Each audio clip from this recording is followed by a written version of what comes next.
இப்படி ஒரு முறை மீன் குழம்பு வச்சு பாருங்கள். ரொம்ப டேஸ்ட்டு சூப்பராக இருக்கும். ட்ரை பண்ணி பார்த்துட்டு எப்படி இருக்குன்னு சொல்லுங்கள். அயில மீன் தான் எடுத்திருக்கேன்.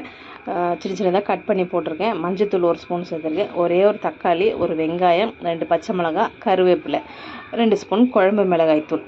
இப்போ இது கூட அரை மூடி தேங்காய், 1 ஸ்பூன் மிளகு, 1 ஸ்பூன் சீரகம், 1 ஸ்பூன் வெந்தயம், இது தண்ணி சேர்த்து நல்லா நைஸாக அரைச்சிக்கலாம். தேவையான அளவு புளியை கரைச்சி ஊற்றிடலாம்.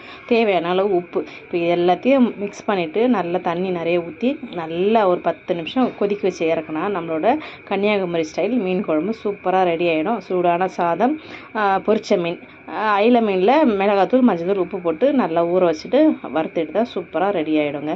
இப்போ தக்காளி வெங்காயம்லாம் ரேட் அதிகமாக இருக்கா, அதனால் நீங்கள் இந்த மாதிரி ட்ரை பண்ணி பாருங்கள். ரொம்ப டேஸ்ட்டு நல்லாயிருக்கும்.